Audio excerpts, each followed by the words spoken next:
Kaisar Naga Abadi Chapter 351 Bahasa Indonesia. 351 Lu Ming tidak melakukannya. Setelah beberapa hari, di Aula Konferensi Sekte Pedang Mistik, para petinggi Sekte Pedang Mistik, Lembah Awan Merah, Lu Ming, Hua Qi, dan yang lainnya berkumpul untuk berdiskusi. Pemilihan penjaga langit Kaisar adalah sebuah kesempatan untuk memecahkan kebuntuan antara kedua sisi kekaisaran matahari yang terik. Saya rasa Sekte Pedang 10 Arah pasti akan memanfaatkan kesempatan ini dan membiarkan Qiyu Changkong berpartisipasi dalam pemilihan pengawal surgawi Kaisar Langit. Begitu Qiyu Changkong berhasil bergabung dengan pengawal langit Kaisar, kita semua akan berada dalam bahaya.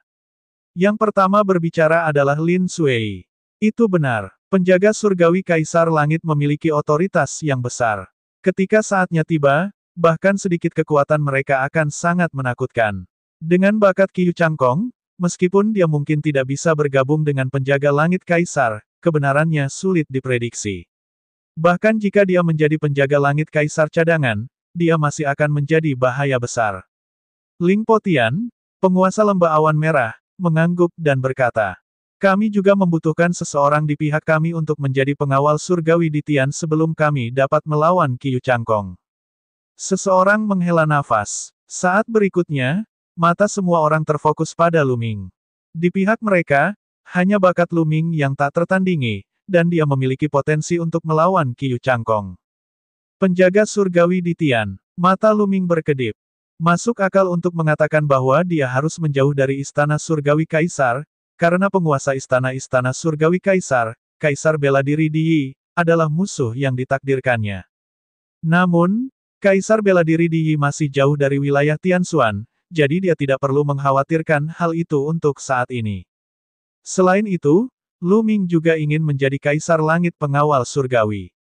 Dikatakan bahwa para penjaga dewa di Tian semuanya adalah jenius yang tiada taranya dari seluruh dunia, dan mereka sangat kuat. Hanya dengan terus-menerus bentrok dengan monster-monster ini dia bisa menjadi lebih kuat, menstimulasi potensinya, dan meningkat dengan cepat. Melihat Lu Ming sedang berpikir keras, semua orang memandangnya tanpa mengucapkan sepatah kata pun. Jika Lu Ming tidak ingin berpartisipasi dalam pemilihan di Tian Divine Guard, mereka tidak akan memaksanya. Saya bersedia pergi, tetapi saya tidak tahu bagaimana caranya, kata Lu Ming. Yang lain sangat gembira melihat Lu Ming mengangguk. Haha, cara berpartisipasinya sangat mudah.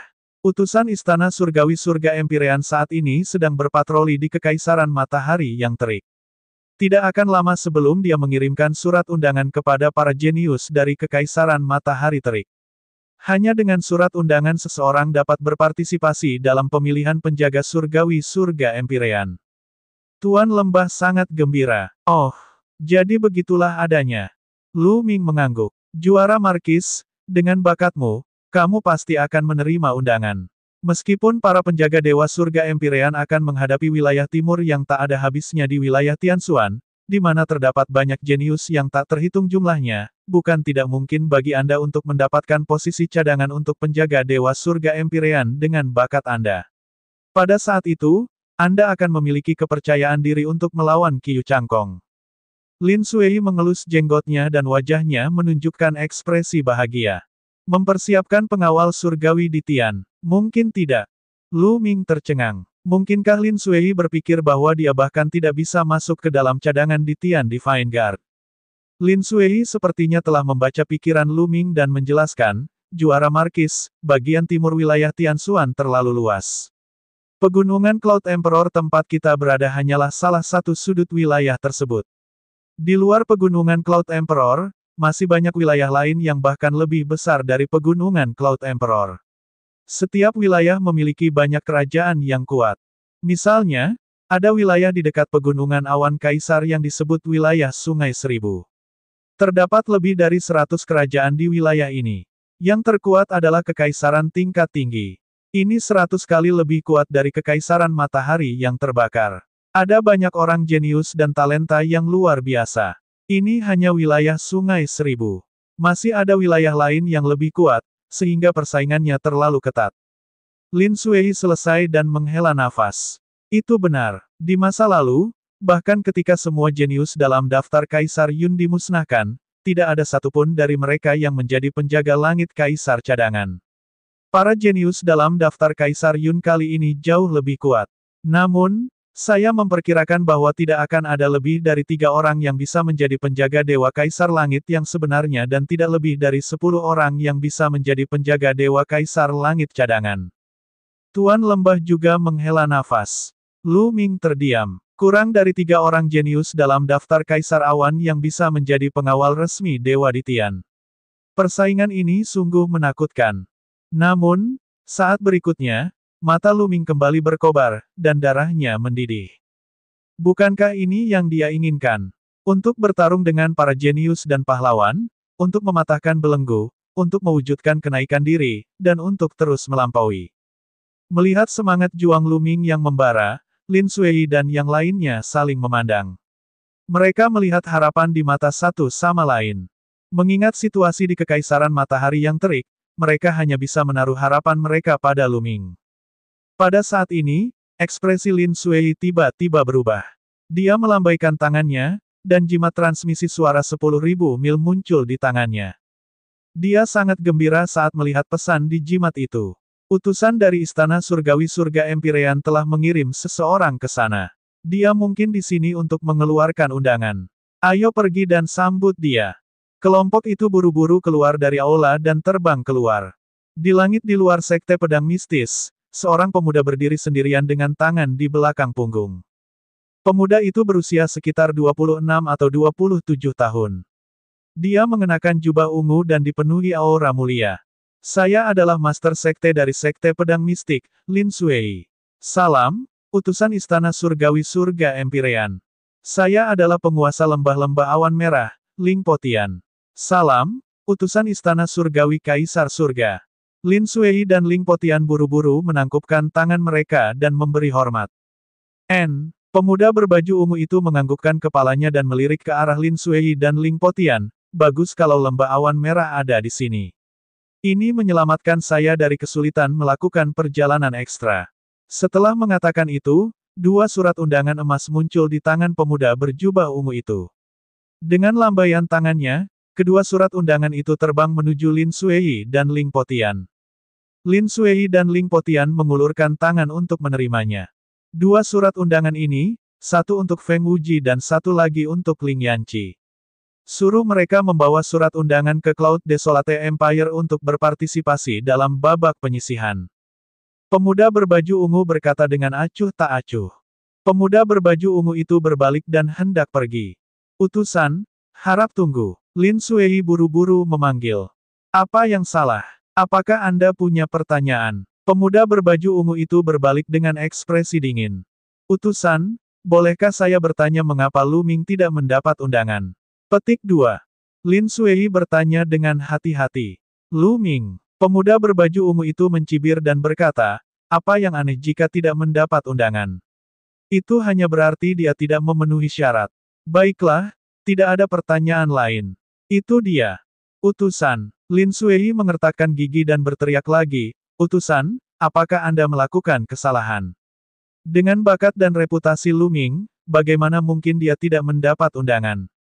Bisakah pembawa pesan membantu bertanya kepada atasan? Itu benar, utusan. Menurutku memang ada kesalahan. Bagaimana mungkin juara Markis Lu Ming tidak mendapat undangan? Petik 2. Ling Potian juga berkata. Bahkan Feng Wuji dan Ling Yanqi memiliki surat undangan, bagaimana mungkin Lu Ming tidak memilikinya? Kita harus tahu bahwa Lu Ming sudah bisa membunuh para jenius di level 6 pahlawan matahari terik. Saat pertarungan dengan Sekte Pedang Mistik, Duan Mulin bahkan dibunuh olehnya. Kita harus tahu bahwa Duan Mulin telah mengalahkan Feng Wuji. Pada akhirnya, Feng Wuji mendapat undangan tetapi Lu Ming tidak. Sungguh aneh. Kaisar Naga Abadi Chapter 352 Bahasa Indonesia. 352 Raja Muda Setengah Langkah. Apa yang salah? Apakah kalian mencurigaiku? Atau apakah Anda meragukan Istana Surgawi Surga Empyrean? Pemuda berwajah ungu menjadi dingin saat dia menatap Lin Suei dan Ling Potian dengan sikap bermusuhan. Ekspresi Lin Suei dan Ling Potian berubah. Namun, Apakah Lu Ming dapat berpartisipasi dalam penilaian tersebut terkait dengan situasi di Kerajaan Matahari Terbakar dan kehidupan dan kematian Sekte Pedang Mistik dan Lembah Awan Merah? Dia harus menjelaskan hal ini dengan jelas. Utusan, itu salah paham. Namun, Lu Ming tidak mendapat undangan. Ini sungguh aneh. Bisakah Anda melaporkan hal ini kepada atasan? Petik 2. Lin Suei mengertakkan gigi dan melanjutkan. Kurang ajar. Sebelum Lin Suei bisa menyelesaikan kalimatnya, pemuda berbaju ungu itu berteriak. Di saat yang sama, aura mengerikan muncul dari pemuda berbaju ungu itu. Aura ini seberat gunung dan seluas lautan. Itu sangat kuat dan luas. Raja setengah langkah. Lin Suei dan Ling Potian berseru serempak. Di saat yang sama, aura kuat muncul dari tubuh mereka untuk mengimbangi kekuatan ini. Namun, tubuh mereka tidak bisa menahan diri untuk tidak bergoyang dan mundur 3 langkah. Kuat, dia terlalu kuat. Semua orang kaget dan menatap pemuda berbaju ungu dengan mata terbelalak. Tidak ada yang menyangka bahwa pemuda berjubah ungu ini sebenarnya adalah raja setengah langkah. Dia tampak seperti baru berusia 26 atau 27 tahun. Di usia yang begitu muda, dia telah mencapai alam raja setengah langkah. Ini sungguh mengejutkan. Terlebih lagi, sepertinya dia bahkan lebih kuat dari Lin Suei. Apakah ini kekuatan istana surgawi surga Empyrean? Hanya seorang pemuda acak yang datang ke Kekaisaran Matahari yang terik untuk mengirimkan surat undangan sudah sangat kuat. Di sampingnya, mata Lu Ming menyipit dan ekspresinya berubah serius. Istana surgawi Empyrean secara alami memiliki alasannya sendiri dalam melakukan sesuatu. Bagaimana saya bisa membiarkan Anda semua curiga? Karena ini pelanggaran pertamamu, aku tidak akan meneruskannya. Tapi jika ada waktu berikutnya, aku tidak keberatan membunuh kalian semua. Pemuda bermata ungu itu muram saat dia berbicara dengan dingin. Dia dipenuhi dengan sikap arogan. Pemimpin Sekte Lin, jangan berkata apa-apa lagi. Lu Ming telah mengirimkan transmisi suara ke Lin Suei. Lin Suei dan Ling Potian menghela nafas panjang dan tidak mengatakan apapun lagi. Pemuda berbaju ungu itu mendengus dingin dan pergi dengan lambaian lengan bajunya. Saat dia berbalik, dia menatap Lu Ming dengan tatapan dingin di matanya. Meski hanya sekejap, Lu Ming masih menangkapnya. Apa yang sedang terjadi? Saya belum pernah melihat orang ini sebelumnya, dan saya tidak punya dendam dengan istana surgawi Kaisar Surga. Mengapa orang ini menatapku dengan sedikit rasa dingin di matanya? Lu Ming mengerutkan kening dan merenung. Apa yang sedang terjadi? Mengapa juara Markis tidak menerima undangan? Kemarahan Ling Potian semakin tidak sabar, dan begitu pemuda berbaju ungu itu pergi, Ling Potian berteriak. Benar, masalah ini terlalu aneh. Alis Lin Suei juga berkerut, penuh kekhawatiran. Tanpa undangan, seseorang tidak dapat mengikuti penilaian di Tian Divine Guard. Jika Qiu Changkong tidak bergabung dengan penjaga surgawi di Tian, itu akan baik-baik saja. Tetapi jika dia bergabung dengan para pengawal dewa di Tian, meskipun dia hanya cadangan, mereka semua akan berada dalam bahaya. Pemimpin sekte, juara Markis, saya punya tebakannya, tapi saya tidak tahu apakah itu benar atau tidak. Saat ini, suara lama terdengar. Seorang lelaki tua berambut putih keluar. Senior Hua, apakah kamu punya tebakan? Lin Suei buru-buru bertanya. Orang tua ini adalah senior dari keluarga kerajaan. Bahkan jika Hua Zhengxing masih hidup, dia harus memanggil pria ini dengan sebutan, paman. Senioritasnya sangat tinggi, dan budidayanya berada di alam leluhur bela diri tingkat 9. Dia adalah satu-satunya ahli leluhur bela diri tingkat 9 yang tersisa di keluarga kekaisaran. Paman kekaisaran yang lama merenung sejenak sebelum berkata, saya suka berteman dengan orang-orang dari seluruh dunia. Aku bahkan punya teman di Sekte Pedang 10 Penjuru. Saya pernah mendengar sebuah rahasia bahwa ketika Qiu Changkong masih muda, dia diangkat sebagai murid dalam nama oleh seorang tokoh penting di cabang timur Istana Surgawi Kaisar Surga. Apa? Qiu Changkong adalah murid dalam nama tokoh penting di cabang timur Istana Surgawi Surga Empyrean. Kata-kata paman kekaisaran lama itu seperti bom, menyebabkan pikiran semua orang bergemuruh. Mereka semua memandang paman kekaisaran lama dengan kaget. Senior, apakah yang kamu katakan itu benar? Suara Lin Suei bergetar. Paman kekaisaran tua itu mengangguk dan berkata, seharusnya tidak ada kesalahan. Sisi Gu, semua orang tersentak, dan suasana menjadi sangat menindas dan berat. Jika itu masalahnya, Qiu Changkong pasti telah melakukan sesuatu.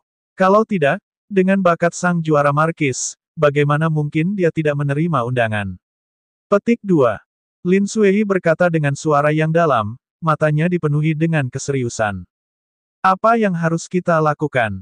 Dengan sosok kuat yang mendukung Qiu Changkong, bukankah itu berarti dia pasti bisa bergabung dengan penjaga Dewa Langit Empyrean?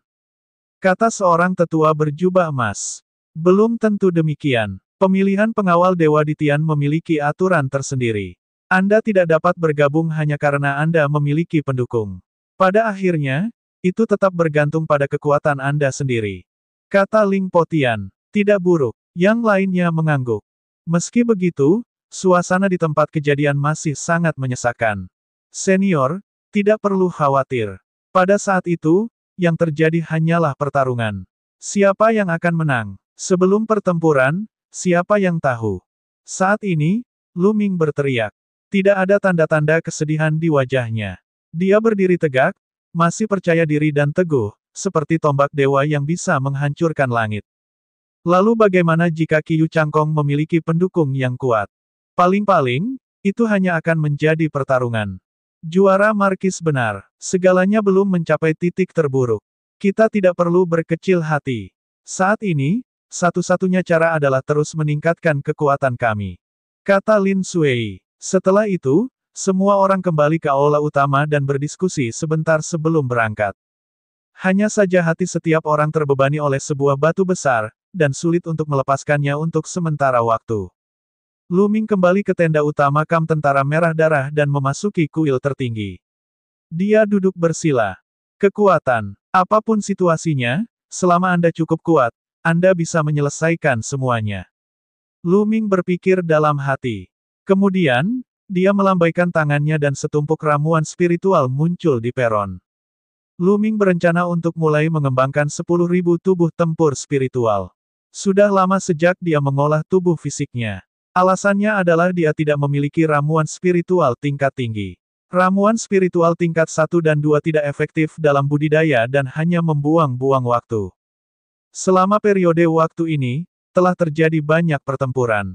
Lu Ming telah membunuh sejumlah besar Grandmaster seni bela diri dan memperoleh cincin penyimpanan mereka. Ada cukup banyak ramuan spiritual tingkat 4. Sebelumnya, Lu Ming telah mencapai kesuksesan awal dalam tubuh fisik kelas 5. Hanya ramuan spiritual tingkat 4 yang memiliki efek lebih besar pada peningkatannya. Dengan lambaian tangannya, 2 ramuan spiritual tingkat 4 ditangkap di tangan Lu Ming.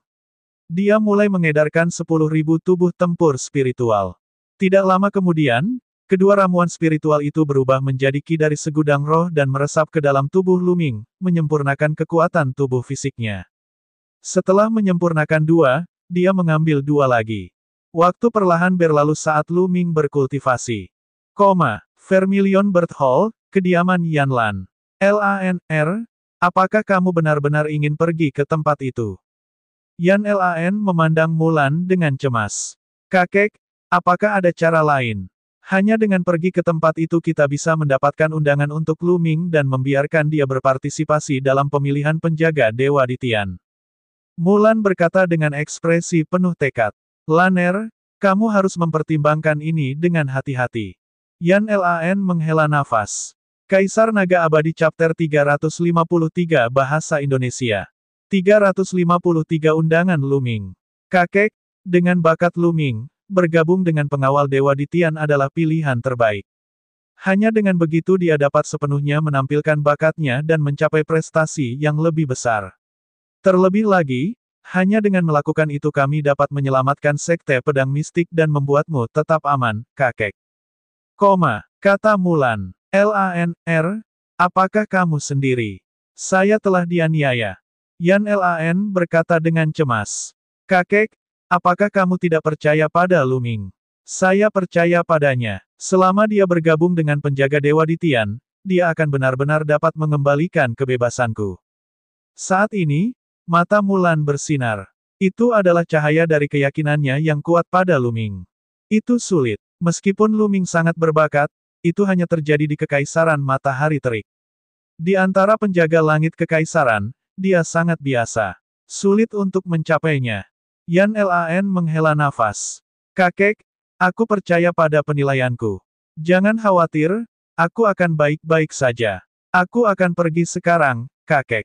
Dengan itu, Mulan membungkuk pada Yan Lan dan kemudian melayang pergi, menghilang dari Vermilion Bird Hall. Lu Ming tentu saja tidak tahu apa-apa tentang ini. 7 hari berlalu dalam sekejap mata. Dalam 7 hari, Lu Ming telah menyempurnakan lebih dari 500 ramuan spiritual tingkat 4 dan mengembangkan tubuh fisiknya hingga tubuh fisik kelas 5 yang sempurna. Namun, pada titik ini, tidak peduli berapa banyak ramuan spiritual yang dimurnikan Lu Ming, tubuh fisiknya tidak dapat menerobos. Dia benar-benar terjebak pada tubuh fisik kelas 5 yang sempurna. Tampaknya ramuan spiritual level 4 terlalu rendah. Mereka tidak dapat membantu tubuhku menembus ke level 6. Lu Ming merenung secara diam-diam. Apakah saya memerlukan ramuan spiritual level 5 atau harta karun level 5 lainnya? Petik 2. Memikirkan hal ini, Lu Ming menggelengkan kepalanya dan tersenyum pahit. Ramuan spiritual level 5 dan harta karun level 5 lainnya setara dengan tingkatan raja. Jika itu adalah harta karun yang bahkan bisa digunakan oleh tingkat raja, betapa berharganya harta itu. Itu adalah sesuatu yang hanya bisa ditemui dan tidak dicari. Saya akan mengesampingkan tubuh kedagingan saya untuk saat ini. Tubuh kedagingan kelas 5 yang lengkap sudah cukup untuk saat ini. Bahkan di antara raja setengah langkah, tidak banyak orang yang memiliki tubuh kedagingan kelas 5. Banyak seniman bela diri yang tidak fokus dalam mengolah tubuh mereka bahkan tidak akan mencapai kelas 5 ketika mereka mencapai ranah raja setengah langkah. Hanya setelah melangkah ke alam raja bela diri dan melalui kekuatan langit dan bumi, serta transformasi esensi sejati yang unik untuk raja, barulah tubuh seseorang dapat mencapai kelas 5. Dengan kata lain, tubuh fisik Lu Ming saat ini tidak lagi kalah dengan para raja bela diri yang tidak berspesialisasi dalam budidaya fisik. Tentu saja, itu hanya tubuh fisiknya. Kekuatan tempurnya masih jauh dari kekuatan seorang raja bela diri. Setelah itu, Lu Ming mulai mempelajari 9 langkah-langkah menapaki surga naga. 9 langkah naga yang menapaki langit dan yang terakhir dari 3 telapak tangan jalur surgawi, adalah teknik seni bela diri yang harus dipahami dan dikembangkan oleh Lu Ming setiap hari.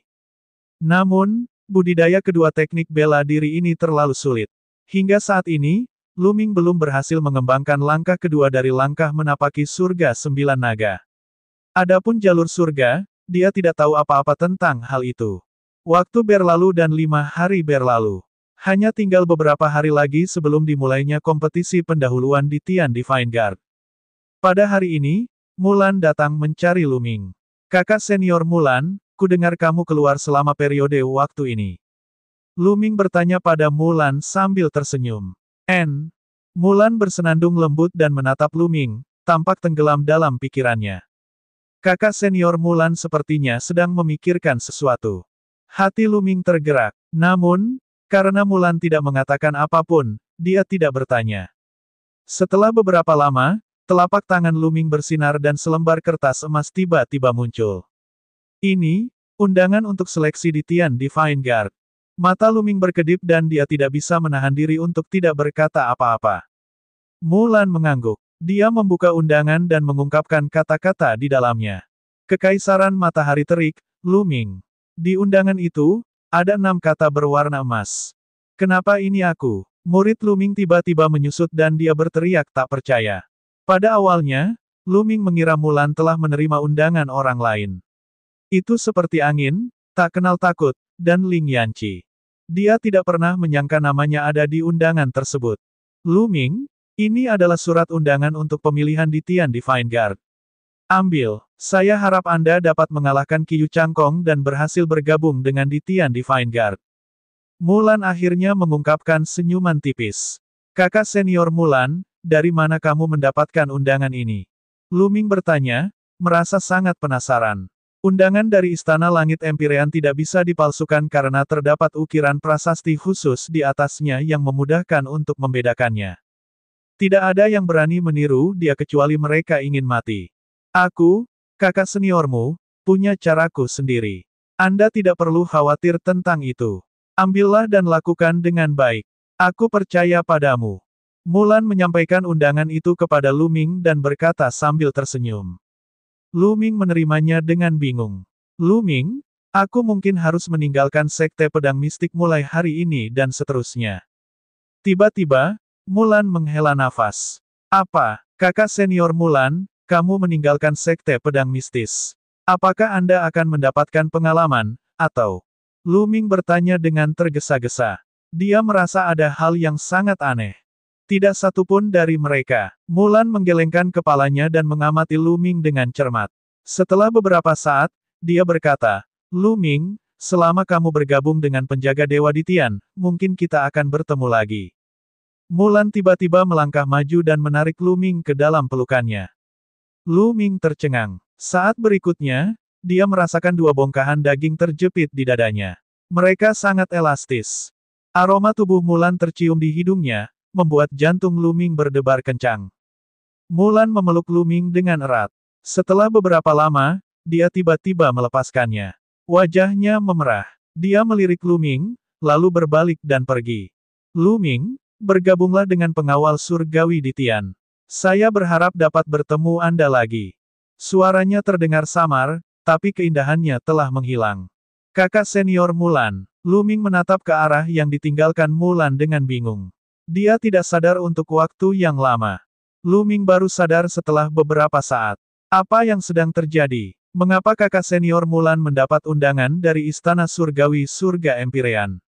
Juga, kemana dia pergi? Hati Lu Ming penuh keraguan. Bas, sosok Lu Ming bergerak dan dia muncul di langit. Dia melihat ke kejauhan dan melihat Mulan sudah pergi. Dia tidak tahu kemana dia pergi. Din, ya, pergi dan tanya dekan. Lu Ming memikirkan Yan Lan. Yan Lan adalah kakek Mulan, jadi dia harus mengetahui cerita di dalamnya. Setelah beberapa saat, Lu Ming menemukan Yan Lan di Vermilion Bird Hall. Sudah lama sejak terakhir kali mereka bertemu dan Yan Lan sepertinya sudah semakin tua. Hati Lu Ming menegang dan dia merasa ada yang tidak beres. Lu Ming, duduklah. Yan Lan mengundang Lu Ming untuk duduk dan menuangkan secangkir teh untuknya. Aku tahu kamu akan datang mencariku. Anda ingin bertanya tentang Lan, kan? Kata Yan Lan. Tidak buruk. Lu Ming mengangguk dan segera menanyakan pertanyaannya. Yan Lan terdiam. Dia sepertinya telah tenggelam dalam kenangan yang mendalam. Setelah beberapa saat, dia menghela nafas. Lu Ming, aku akan menceritakan semuanya padamu. Gadis itu, Laner, keras kepala. Dia tidak akan mengatakan apapun. Lu Ming, kamu tahu bahwa aku adalah kakek Laner, tetapi kamu belum pernah bertemu orang tuanya, bukan? Kata Yan Lan. Lu Ming tercengang dan segera menggelengkan kepalanya. Memang benar dia belum pernah bertemu orang tua Mulan sebelumnya, dia juga belum pernah mendengar Mulan menyebut mereka. Ibu Lan sudah lama meninggal. Adapun ayah Laner, dia adalah tokoh penting di Istana Surgawi Kaisar. Yan Lan mengungkapkan rahasia yang mengejutkan. Kaisar Naga Abadi Chapter 354 Bahasa Indonesia. 354 Masa Lalu Mulan. Apa, Lu Ming tercengang dan terkejut. Ayah Mulan sebenarnya adalah seorang jagoan besar di Istana Surgawi Surga Empyrean. Ini benar-benar melebihi ekspektasinya. Karena ayah Mulan adalah tokoh penting di Istana Langit-Langit Empyrean, mengapa Mulan tetap tinggal di sekte pedang mistik alih-alih berkultivasi di istana? Kondisi budidaya di istana jelas bukan sesuatu yang bisa dibandingkan dengan sekte pedang mistis. Yan Lan sepertinya telah membaca pikiran Lu Ming dan melanjutkan, ayah Lan adalah tokoh utama di Istana Surgawi Surga Empyrean. Dia sangat kejam dan bertindak sewenang-wenang. Sebelum Laner berusia 15 tahun, dia berada di Istana Surgawi Surga Empyrean. Namun, ayahnya berusaha mengendalikannya. Setelah itu, tanpa persetujuan Laner, ayahnya menjodohkannya. Pasangan nikahnya adalah seorang jenius tak tertandingi dari Istana Surgawi Surga Empyrean. Namun, Laner tidak menyukainya sama sekali. Oleh karena itu, karena marah, dia lari dari Istana Surgawi Surga Empyrean dan datang ke tempatku. Jawaban Yan Lan menghilangkan banyak keraguan Lu Ming. Lu Ming mengerti sekarang. Mulan pasti membantunya mendapatkan kartu undangannya ketika dia kembali ke Istana Surgawi Surga Empyrean. Hal ini membuat Lu Ming semakin khawatir. Dia berkata, apakah kakak senior Mulan kembali ke Istana Surgawi Surga Empyrean kali ini? Bukankah itu berarti kita sedang menghadapi pernikahan? Dia tidak tahu kenapa, tapi dia merasa sedikit tidak nyaman memikirkan Mulan bertunangan dengan orang lain. Itu benar. Untuk mendapatkan undangan itu, Lanner telah berjanji kepada ayahnya untuk tinggal di Istana Surgawi Surga Empyrean. Sekarang, satu-satunya orang yang bisa menyelamatkannya dan mencegahnya menikahi seseorang yang tidak disukainya adalah Anda. Kata Yan Lan. Aku, Lu Ming tercengang. Itu benar. Lanner pernah membuat perjanjian dengan ayahnya. Lanner berkata bahwa orang yang disukainya pasti lebih kuat dari kejeniusan Istana Surgawi Surga Empyrean. Suatu hari, dia akan membawa orang yang dia sukai ke Istana Surgawi Surga Empyrean dan mengalahkan jenius itu untuk memutuskan pertunangan. Orang itu adalah kamu. Yanlan memandang Lu Ming dengan mata cerah. Aku kacau. Mata Lu Ming hampir keluar. Orang yang disukai Mulan. Dia. Jantung Lu Ming berdebar kencang. Dia mengingat berbagai hal yang terjadi ketika Mulan pergi. Mengambil napas dalam-dalam untuk menenangkan dirinya, Lu Ming berkata dengan tegas, "Kepala sekolah, jangan khawatir. Saya pasti akan bergabung dengan penjaga Dewa Ditian dan mengalahkan jenius itu untuk mengembalikan kebebasan kakak senior Mulan." Itu sulit. Yan Lan menghela nafas dan berkata, "Saya mendengar dari Lanner bahwa si jenius telah menerobos ke ranah Raja Bela Diri 3 tahun lalu. Sekarang, saya bahkan tidak tahu bidang apa yang telah dia capai. Jenius itu hanya 1 tahun lebih tua dari Lanner. Raja Bela Diri." Murid Lu Ming mengerut. Mulan bahkan belum berusia 23 tahun. Dengan kata lain, kejeniusan Istana Surgawi Surga Empyrean baru berusia 24 tahun. 3 tahun lalu, dia baru berusia 21 tahun. Menerobos ke ranah Raja Bela Diri pada usia 21 tahun benar-benar menakutkan. Lu Ming sekarang berusia 18 tahun, hampir 19 tahun. Namun, dia tidak yakin bahwa dia bisa menerobos ke ranah Raja Bela Diri pada usia 21 tahun. Dia memang seorang jenius yang menakutkan. Para jenius dari Kekaisaran Matahari Terik, tidak, bahkan para jenius di peringkat Kaisar Awan hanyalah tumpukan sampah dibandingkan dengan dia. Setelah beberapa saat, mata Lu Ming memancarkan semangat juang yang kuat dan tekad yang tak tergoyahkan. Jangan khawatir, Din. Tidak peduli seberapa kuatnya dia, cepat atau lambat aku akan mengalahkannya dan membebaskan kakak senior Mulan. Baiklah, Lanner percaya padamu, begitu juga aku. Namun, Lu Ming, dengan kultivasi dan kekuatan tempurmu saat ini, akan sangat sulit bagimu untuk bergabung dengan penjaga Dewa Ditian. Saya harap Anda dapat membuat terobosan lain.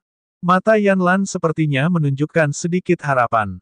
Setelah itu, Lu Ming mengobrol sebentar dengan Yan Lan sebelum dia mengucapkan selamat tinggal dan pergi. Sehari kemudian, berita bahwa Lu Ming telah menerima undangan untuk seleksi pengawal surgawi Ditian menyebar di kalangan petinggi sekte pedang mistik dan lembah awan merah. Hal ini menyebabkan mereka yang mengetahuinya terkejut, dan kemudian mereka sangat gembira. Meskipun mereka penasaran bagaimana Lu Ming mendapatkan undangan tersebut, itu bukanlah poin utamanya. Poin utamanya adalah Lu Ming dapat berpartisipasi dalam pemilihan penjaga Dewa Ditian, yang memberi mereka secercah harapan. Pada saat ini, penyisihan 36 negara Kaisar Yun semakin dekat, dan sudah waktunya untuk berangkat. Lu Ming mengucapkan selamat tinggal pada Lu Yuntian dan Li Ping. Qiu Yue berkata bahwa dia sudah lama tidak bertemu Lu Yuntian dan Li Ping dan ingin berada di sisi mereka untuk menjaga mereka. Tentu saja, Lu Ming mengangguk setuju. Di sisi lain, Xian Yanxing ingin pergi bersama Lu Ming. Alasannya adalah dia ingin bertemu dengan para jenius dari 36 negara Kaisar Yun. 2 hari kemudian, Lu Ming, Xian Yanxing, Feng Wuji, dan Ling Yanqi meninggalkan sekte pedang mistik dan menuju ke barat. Lu Ming tidak membawa mayat darah bermata emas atau mata air api. Mayat darah bermata emas dan Yan Kuan adalah kekuatan penting dalam pertempuran. Jika mereka pergi, itu akan berdampak buruk bagi pertempuran. Selain itu, Lu Ming berniat meninggalkan mayat darah bermata emas untuk melindungi Lu Yuntian dan Li Ping. Kekaisaran Cloud Desolate adalah salah satu dari 8 kerajaan menengah di pegunungan Cloud Emperor. Namun, kerajaan ini sangat kuat dan menduduki peringkat pertama di antara 8 kerajaan menengah. Inilah sebabnya mengapa penyisihan pegunungan Kaisar Awan diadakan di ibu kota kekaisaran-kekaisaran yang sunyi sepi. Dimulai dari Sekte Pedang Mistis, seseorang harus melewati 8 kerajaan di sepanjang perjalanannya. Itu adalah perjalanan panjang lebih dari 700.000 li. Namun, dengan budidaya setiap orang, jika mereka terbang dengan kecepatan penuh, masih cukup mudah untuk terbang 10.000 mil dalam 1 jam. Termasuk waktu istirahat, mereka menggunakan 5 hari untuk bergegas ke ibu kota kekaisaran-kekaisaran yang sunyi sepi. Kekaisaran Yun Desolate memang layak menjadi kekaisaran terkuat di antara 36 negara Kaisar Yun. Hanya ibu kota kekaisarannya saja yang 10 kali lebih besar dari ibu kota kekaisaran-kekaisaran matahari terbakar. Itu megah dan megah, tanpa akhir yang terlihat. Di tembok kota, barisan tentara lapis baja berpatroli.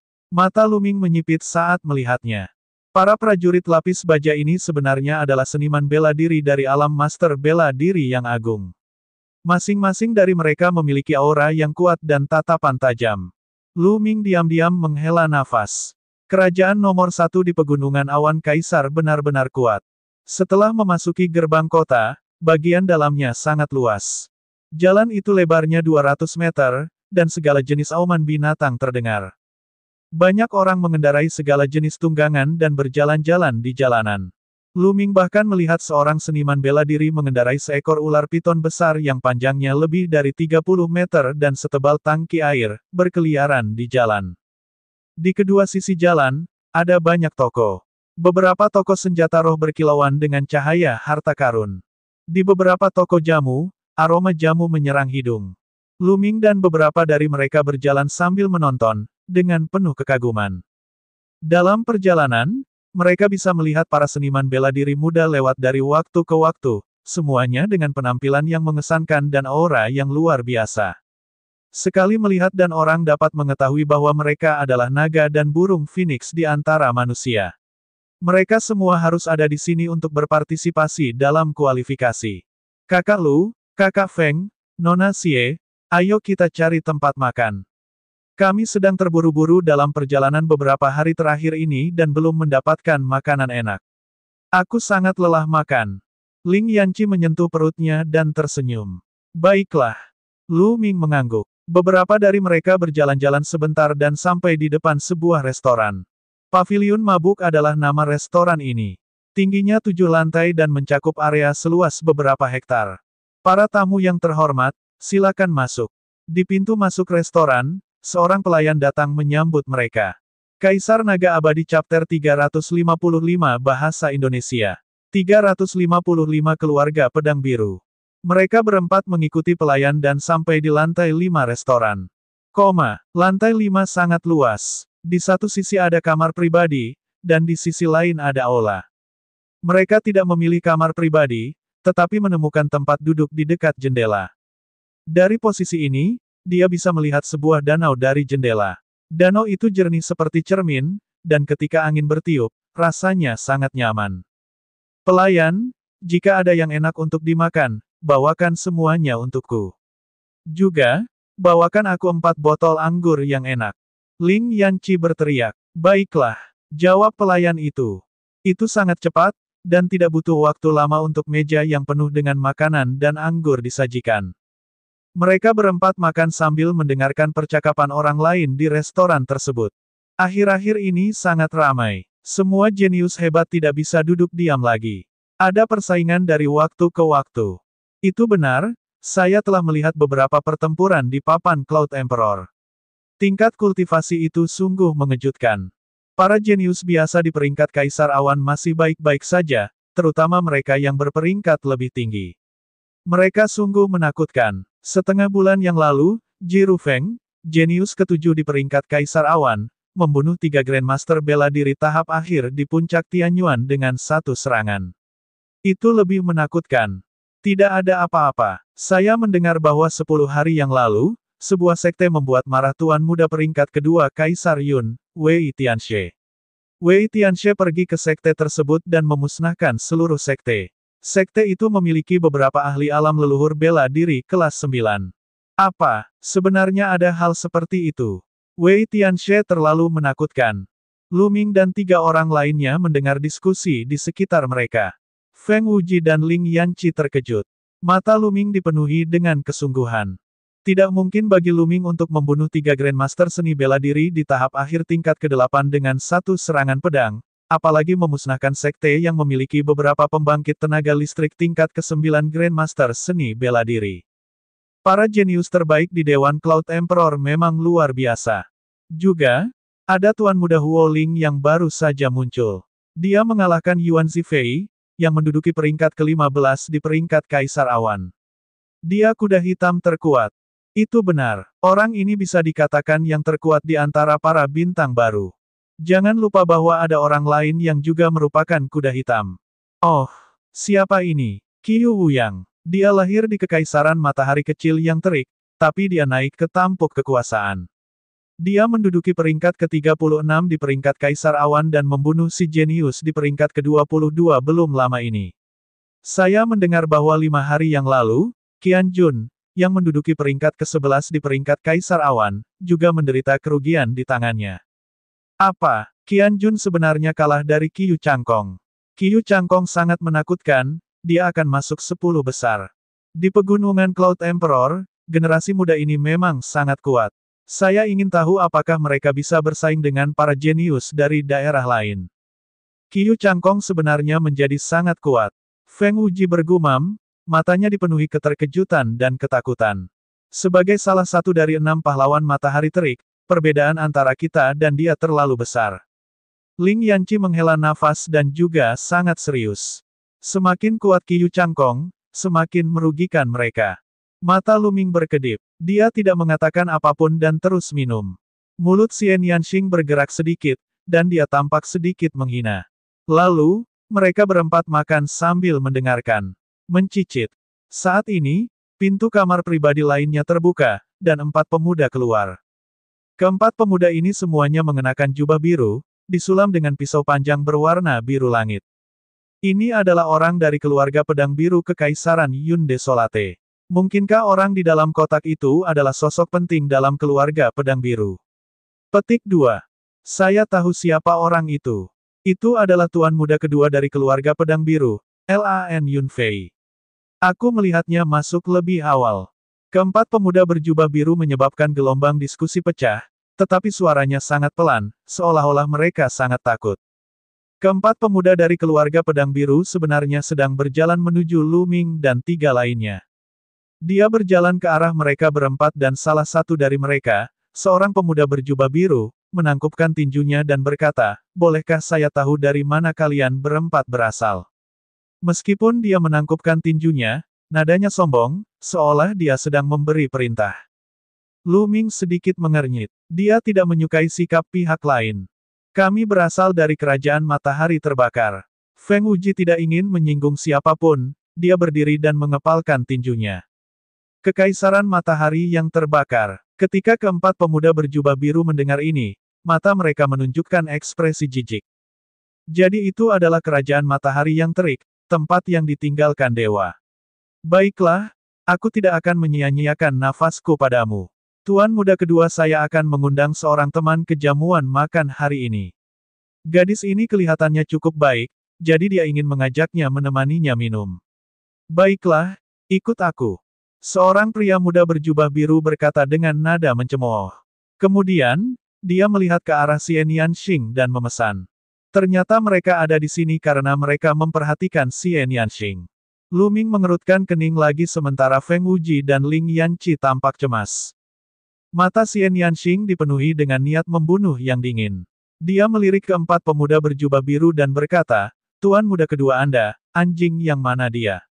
Apakah kamu layak jika wanita ini menemanimu minum?" Begitu dia mengatakan itu, ekspresi keempat pemuda berjubah biru berubah.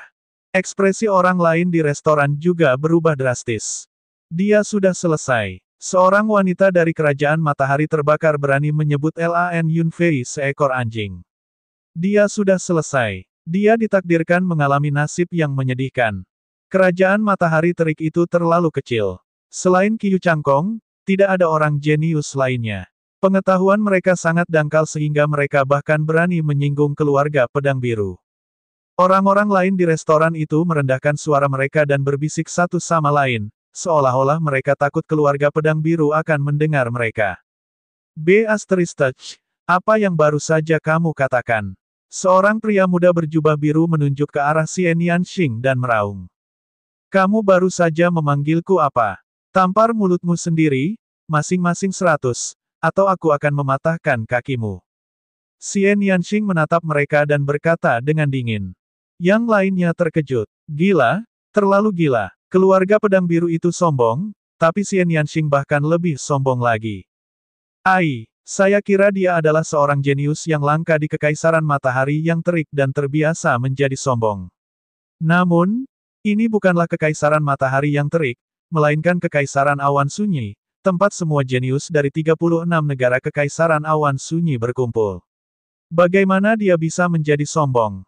Seseorang di restoran itu menggelengkan kepalanya dan menghela nafas. Apa yang baru saja Anda katakan? Patah kaki kita. Hahaha. Menggelikan, hanya sepotong sampah dari kerajaan matahari terbakar yang berani mengatakan bahwa dia akan mematahkan kaki kita. Ini terlalu menggelikan. Keempat pemuda berjubah biru itu mencibir. Jalan kecil, awalnya aku ingin kamu minum bersamaku dan melupakannya. Sekarang, aku tidak hanya ingin kamu minum bersamaku, tapi aku juga ingin kamu tidur denganku. Pergi ke sana. Seorang pemuda berjubah biru mencakar rambut Xian Yanxing. Cakar itu berisi ki sejati yang kuat. Pemuda berjubah biru ini sebenarnya adalah ahli seni bela diri Grandmaster 3 dan. Wajah Feng Wuji dan Ling Yanqi berubah drastis. Mereka berteriak, hati-hati.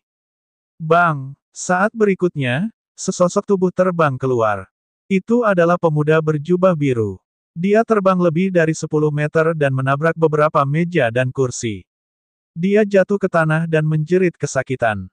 Kedua kakinya bengkok dan berubah bentuk karena patah. Kaisar Naga Abadi Chapter 356 Bahasa Indonesia. 356 Kemarahan Xian Yanxing. Yang lainnya tercengang.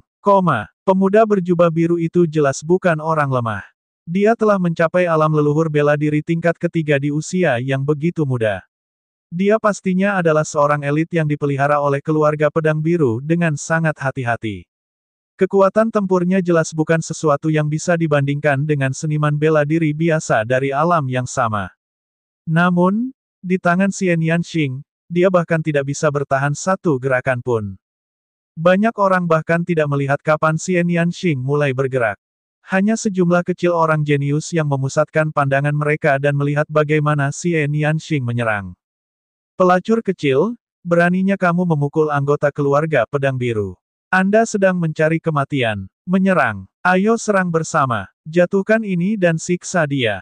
Ledakan. Ledakan. Ledakan. Tiga pemuda berjubah biru yang tersisa meraung saat aura kuat keluar dari tubuh mereka. Masing-masing dari mereka memiliki budidaya alam leluhur bela diri tingkat ketiga. Ketika mereka bertiga bergabung, kekuatan mereka sangat menakutkan.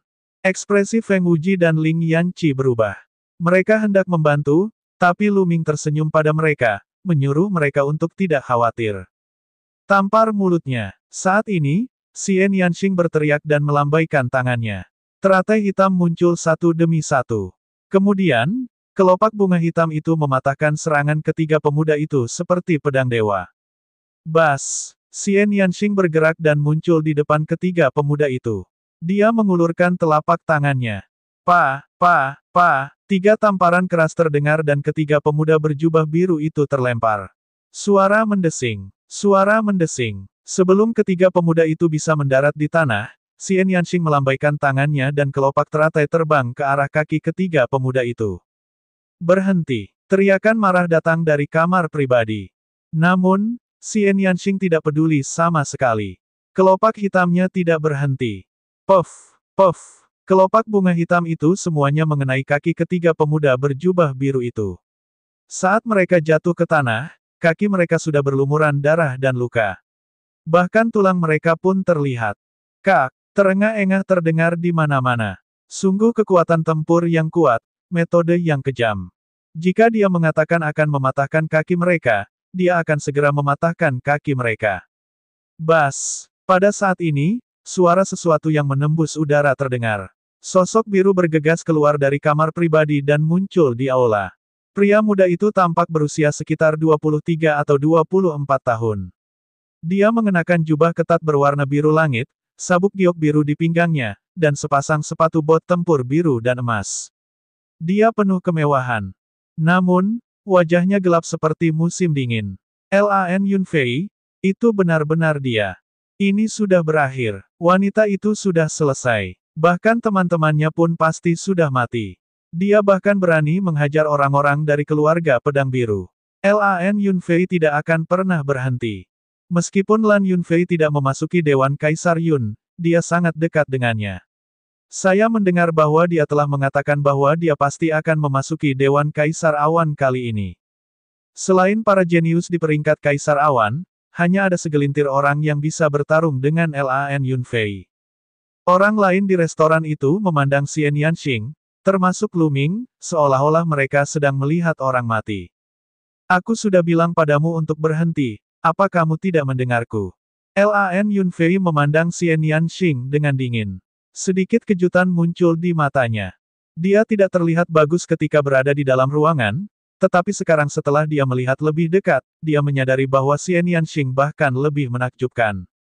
Ya, tapi siapa kamu? Apakah aku harus melakukan apa yang diperintahkan?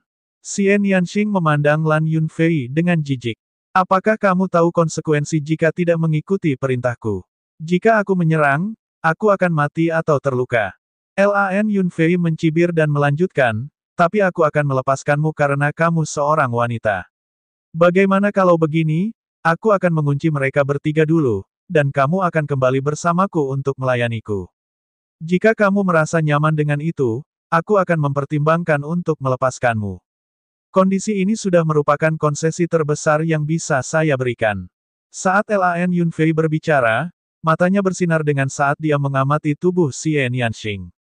Xian Yanxing mengerutkan kening. Lu Ming, Feng Wuji, dan Ling Yanqi semuanya tercengang. Apakah ada yang salah dengan saudara ini? Tidakkah dia melihat mereka berempat sekarang, sementara dia sendirian? Dia bahkan mengatakan bahwa mereka akan dikurung terlebih dahulu dan meminta Xian Yanxing untuk kembali dan melayaninya. Bukankah dia terlalu mementingkan dirinya sendiri?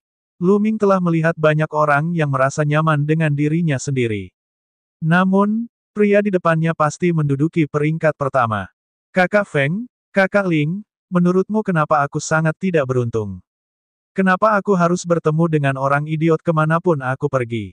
Aku baru saja makan, dan aku benar-benar bisa bertemu dengan orang bodoh yang aneh. Saya tidak dapat berkata-kata. Lu Ming mengambil segelas anggur dan menenggaknya dalam satu tegukan, mendesah dan mengerang. Feng Wuji dan Ling Yanqi saling memandang dan tidak mengucapkan sepatah kata pun. Mereka tidak seberani Lu Ming dan Xian Yanxing. Lu Ming tidak merendahkan suaranya dan suaranya menyebar ke seluruh lantai restoran. Adegan itu menjadi sunyi senyap. Semua orang memandang Lu Ming dengan bingung. Lu Ming sebenarnya berani mengatakan itu tentang Lan Yunfei. Bagaimana orang-orang dari kerajaan matahari terbakar ini bisa begitu sombong? Dia benar-benar orang kampung yang tidak tahu betapa besarnya langit dan bumi. Banyak orang berpikir, "Nak, siapa yang kamu bicarakan?" Lan Yunfei menjerit marah.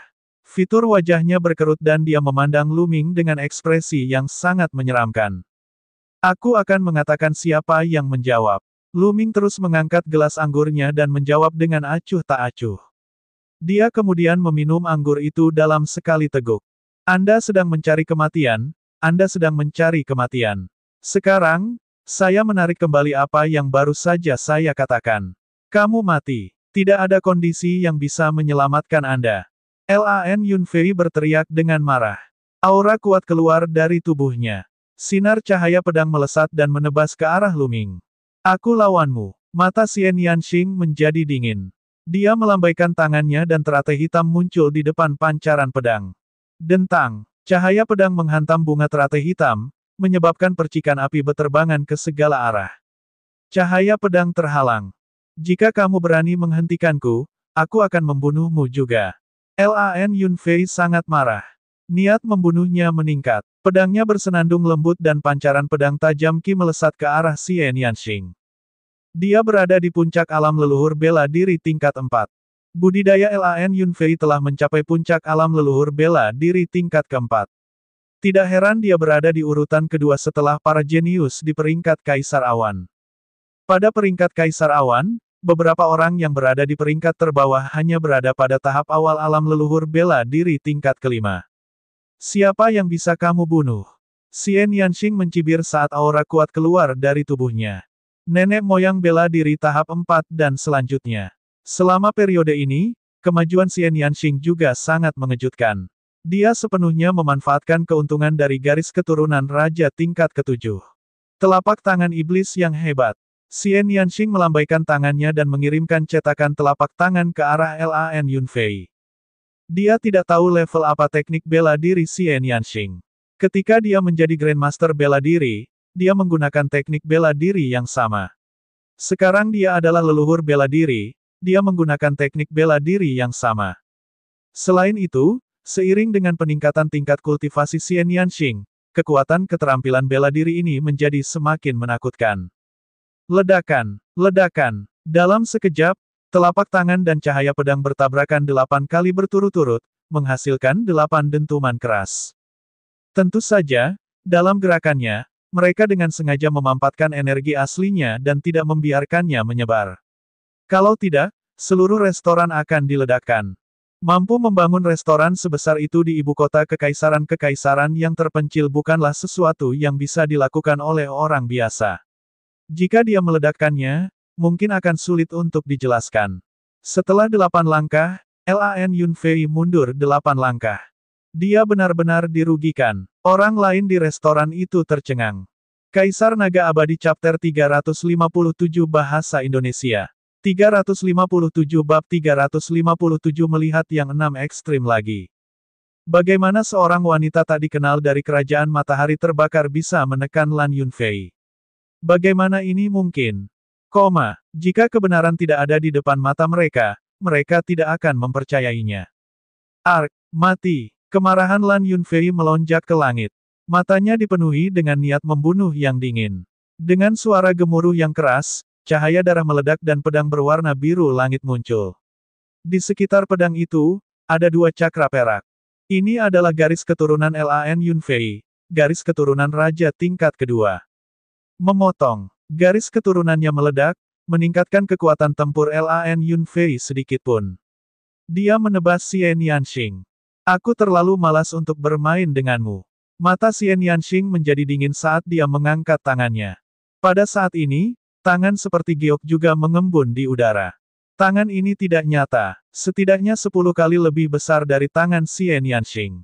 Itu sempurna, seperti karya seni yang paling sempurna. Sama seperti tangan Xian Yanxing, berbentuk bunga dan penuh pesona iblis. Merusak. Segera, Xian Yanxing berteriak dan menjentikkan jarinya yang mencubit bunga. Bang! Cahaya pedang dari tebasan Lan Yunfei langsung hancur. Kekuatan jari tidak berhenti dan melesat ke arah Lan Yunfei. Ekspresi Lan Yunfei berubah drastis. Sudah terlambat baginya untuk menghindar, jadi dia hanya bisa memblokir dengan pedangnya. Dengan ledakan, Lan Yunfei mengerang dan mundur lebih dari 10 meter. Dia menabrak beberapa meja sebelum dia bisa menstabilkan dirinya. Darah muncrat dari mulutnya. Sisi Gu. Terengah-engah terdengar di mana-mana. Xian Yanxing terlalu kuat. Lan Yunfei bukan tandingannya bahkan sebelum garis keturunannya diaktifkan. Selain Qiu Changkong, kapan Kekaisaran Matahari Terik memiliki kejeniusan yang begitu kuat? Turun. Xian Yanxing berteriak lagi dan menekan telapak tangannya ke bawah. Tangan besar itu juga menekan pada saat yang sama, menekan ke arah Lan Yunfei. Lan Yunfei berteriak dengan marah. Dia meledak dengan seluruh kekuatannya dan menebas ke atas.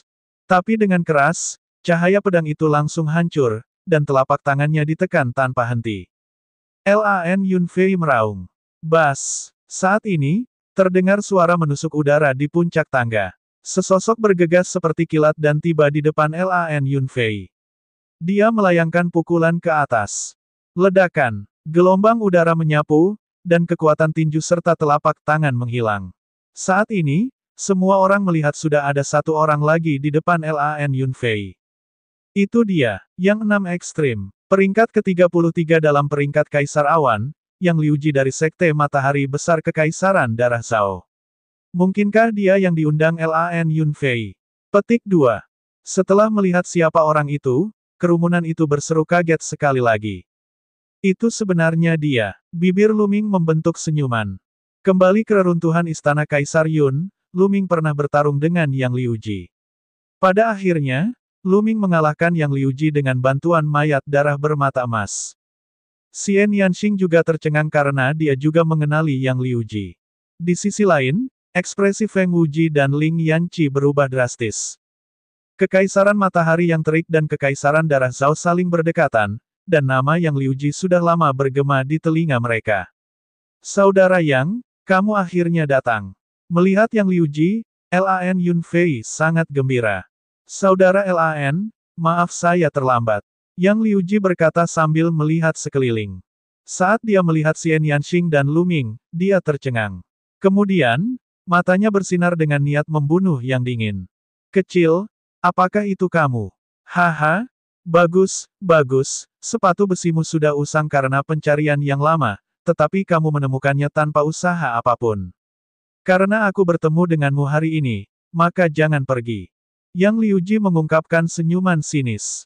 Ketika dia keluar dari Istana Kaisar Yun, dia ingin meminta tuan senior dari Istana Matahari Besar untuk membunuh Lu Ming, tetapi Lu Ming melarikan diri terlalu cepat. Dia mencari di sekitar Istana Kaisar Yun tetapi tidak dapat menemukan Lu Ming. Selama periode waktu ini, dia sangat membenci Lu Ming. Dia tidak menyangka akan bertemu dengannya di sini. Dia sangat gembira sampai dia hampir tertawa terbahak-bahak. Apa yang salah? Kamu telah dikalahkan, apakah kamu ingin dipukul lagi? Lu Ming berkata dengan acuh tak acuh. Penonton tercengang. Dari nada bicara Lu Ming, mungkinkah Yang Liuji pernah kalah dari Lu Ming sebelumnya? Mustahil. Kalau memang begitu, bukankah kerajaan matahari terbakar terlalu menakutkan? Omong kosong, kecil. Saat itu, Anda hanya mengandalkan kekuatan luar dan boneka. Sekarang bonekamu hilang, aku akan membunuhmu dalam 3 gerakan. Yang Liuji berteriak dan buru-buru mengoreksi kata-kata Lu Ming. Yang lain menyadari, ternyata Lu Ming mengandalkan kekuatan luar. Tidak heran, percuma jika bukan karena kemampuannya sendiri. Mereka menghela nafas panjang. Jika kekaisaran kecil seperti Kekaisaran Matahari terbakar sekuat ini, bagaimana mereka bisa menanggungnya? Bunuh aku dalam 3 gerakan. Hanya kamu. Apakah kamu tidak takut tertawa terbahak-bahak? Lu Ming terus berkata dengan acuh tak acuh. Sikap acuh tak acuh seperti ini membuat kemarahan Yang Liuji meningkat. Kamu sedang mencari kematian. Kamu mendekati kematian. Yang Liuji meraung, tubuhnya memancarkan aura panas yang membuat restoran itu tampak seperti tungku. Xian Yanxing bergerak dan berdiri di depan Yang Liuji. King kecil, kamu tidak perlu berurusan dengannya. Biarkan aku bermain dengannya. Lu Ming mengambil segelas anggur dan menghabiskannya dalam satu tegukan. Dia kemudian berdiri dan berjalan menuju Yang Liuji. Cepat selesaikan, kita belum selesai makan. Xian Yanxing melirik Lu Ming dan kembali ke tempat duduknya. Nada suaranya santai seolah Lu Ming bisa dengan mudah menghadapi Yang Liuji. Hal ini menyebabkan orang-orang di sekitarnya tercengang. Haha, aku tahu kamu mengkhawatirkanku dan khawatir makanannya tidak enak jika dingin. Jangan khawatir, aku akan menghadapinya. Makanannya tidak akan dingin. Lu Ming tertawa. Bibir yang lain bergetar. Keduanya lebih percaya diri dibandingkan yang lain. Mereka masih berpikir untuk makan, dan hidangannya bahkan tidak menjadi dingin. Tolong, lawanmu adalah jenius di peringkat Kaisar Awan, Yang Liuji, bukan kucing atau anjing sembarangan di pinggir jalan. Gila, terlalu gila. Yang Liuji hampir muntah darah, merasakan jantung, hati, limpa, paru-paru, dan ginjalnya berdenyut kesakitan. Dia menarik napas dalam-dalam beberapa kali untuk menenangkan dirinya. Percuma mengandalkan mulutmu. Anda akan segera membayar harga atas kebodohan Anda. Yang Liuji meraung, dan aura panas di sekujur tubuhnya menjadi lebih kuat. Seluruh tubuhnya seperti matahari, dan dia hampir membakar restoran itu. Tempat ini terlalu sempit, ayo keluar dan bertarung. Kata Lu Ming. Bagus, itulah yang kuinginkan. Yang Liuji berteriak dengan marah. Keduanya terbang keluar jendela dan muncul di langit di atas danau kecil. Saat ini, orang-orang di lantai lain restoran sudah waspada, dan mereka semua melihat keluar satu persatu. Itu Yang Liuji. Yang Liuji akan melawan seseorang. Siapa orang lain itu? Apakah dia juga seorang jenius di peringkat Kaisar Awan? Petik 2. Tidak, tidak ada orang seperti itu di peringkat Kaisar Awan. Dia sangat muda, dia terlihat kurang dari 20 tahun.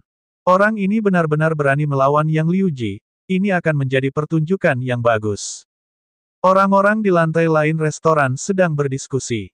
Mati, dan EBSP, bunuh. Saat mereka meninggalkan restoran, Yang Liuji meraung, auranya meledak. Puncak Wuzong 5 dan jelas sekali, budidaya Yang Liuji juga meningkat selama periode waktu ini. Kembali ke reruntuhan Istana Kaisar Awan, budidaya Yang Liuji hanya berada pada tahap awal alam leluhur bela diri tingkat kelima. Ledakan, kekuatan api yang kuat meledak, membuat Yang Liuji tampak seperti matahari kecil. Itu memancarkan aura yang sangat panas, dan air danau di bawahnya mulai mendidih, memenuhi udara dengan kabut. Tinju matahari surgawi. Yang Liuji meraung dan melayangkan pukulan ke arah Lu Ming. Kaisar Naga Abadi Chapter 358 Bahasa Indonesia. 358 menyelesaikannya dalam satu gerakan. Sinar kepalan tangan yang seterang matahari ditujukan ke Lu Ming. Lu Ming menyerang dengan telapak tangannya dan cetakan telapak tangan besar muncul, berbenturan dengan pancaran kepalan tangan. Setelah ledakan keras, pancaran kepalan tangan dan cetakan telapak tangan menghilang. Satu gerakan, Lu Ming bergumam. Bukankah Yang Liuji mengatakan dia akan membunuhnya dalam 3 gerakan? Dia membantunya menghitung. Ekspresi Yang Liuji berubah. Lu Ming sebenarnya bisa memblokir salah satu gerakannya. Tatapannya berubah menjadi serius. Tinju matahari dewa yang agung, pancaran sinarnya menghancurkan langit. Yang Liuji meraung lagi dan melayangkan pukulan. Pukulan ini bahkan lebih mengerikan lagi. Itu seperti matahari yang jatuh. Yang Liuji, yang telah mencapai puncak alam Grandmaster seni bela diri tahap kelima, memiliki kekuatan tempur yang sangat menakutkan. Seorang pejuang biasa di puncak alam Grandmaster seni bela diri tahap ketujuh mungkin hanya memiliki kekuatan tempur semacam ini. Telapak tangan binatang. Lu Ming memukul telapak tangan lainnya. Cakar binatang besar muncul dan meraih energi tinju seperti matahari. Puff! Kekuatan tinju seperti matahari itu seperti nyala api kecil yang menyedihkan yang dipadamkan oleh cakar binatang itu. 2 gerakan. Lu Ming berkata lagi. Orang-orang yang menyaksikan pertempuran itu tercengang, terutama mereka yang berada di lantai 5. Lu Ming sebenarnya bisa bertarung dengan Yang Liuji. Ini terlalu sulit dipercaya. Kekaisaran matahari yang terik terlalu menakutkan. Para ahli bermunculan satu demi satu. Ark, sialan, tinju dewa matahari besar, membakar dunia. Yang Liuji meraung marah dan menggunakan gerakan terkuatnya. Di saat yang sama, kekuatan garis keturunannya meledak. Garis keturunannya juga berada di tingkat kedua tingkat raja. Hualala, air danau di bawahnya bergejolak dan benar-benar mendidih. Sinar tinju yang mengejutkan menimpa Lu Ming dari atas.